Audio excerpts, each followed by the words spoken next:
reporting that Kim Jong-un will leave Singapore tomorrow at 2 o'clock. Does 5 hours give them enough time to get to know each other? Maybe not, but this is all about building trust, and President Trump says he won't need very long to know whether there is intent on the part of Kim Jong-un. You're watching BBC News. Well, let's go to Washington and speak to Peter Brookes. He's a senior fellow at National Security Affairs at the Douglas and Sarah Allison Center for Foreign Policy. It's very good to have you with us. I always remember George W. Bush saying that he looked into the eyes of Vladimir Putin and he could see into his soul. Can you do that in a short meeting with a world leader? Can you get to know them so well? Well, they'll spend an hour together, and this is probably the first of perhaps a number of meetings. The meeting may be extended. You remember they're talking about a 2-hour meeting, but, with translation, you can almost cut that in half. So I think they could extend it. I mean, the president seems willing to do that on other occasions. Recently did that at a graduation at the U.S. Naval Academy. Instead of spending just a few moments, he greeted every graduate as they came up to the stage to receive their diploma. So I think the president is willing to do this. He's flexible. If you feel like they're making progress, the meeting may continue. And I think that's up to those two leaders. George W. Bush put a lot of faith in the six-party talks, and he was let down by the North Korean side. Mike Pompeo has been pushing back today that they don't have the expertise and they haven't spent enough time on the brief. Do you think this is a cumulative effort, though? Does it involve all the years of negotiations that the US side has been involved in? It certainly could. I think we need to keep our expectations modest.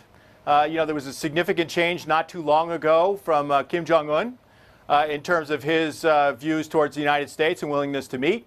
The United States seized upon that opportunity.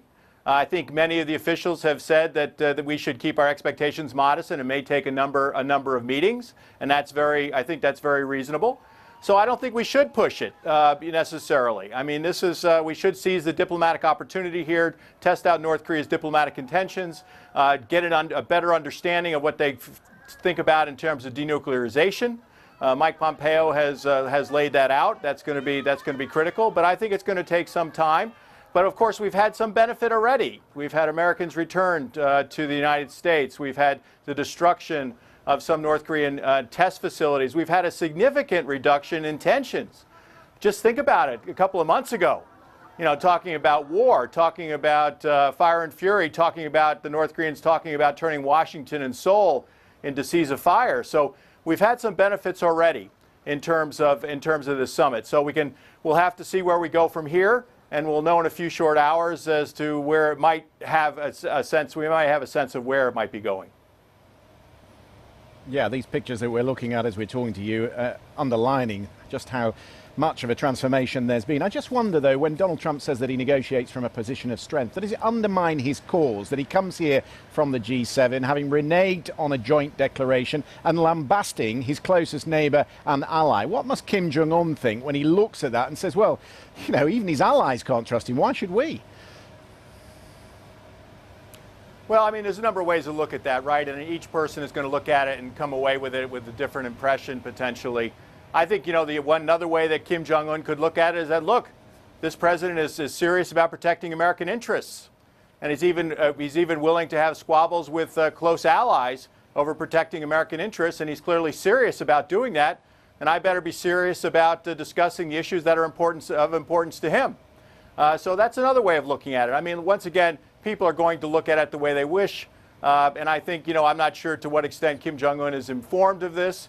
I'm not sure what difference it makes, if he makes any linkage between what happened at the G7 and what happens in Singapore. So we'll just have to see. So there's a number of ways of looking at it, I guess, is my bottom line. Yeah, and the president's made it clear that he's quite prepared to walk away if he doesn't like what he hears. Peter Brookes, always good to get your thoughts. Thank you very much for being with us. Well, here on the balcony with me is Malcolm Cook. He's the senior fellow at the Institute of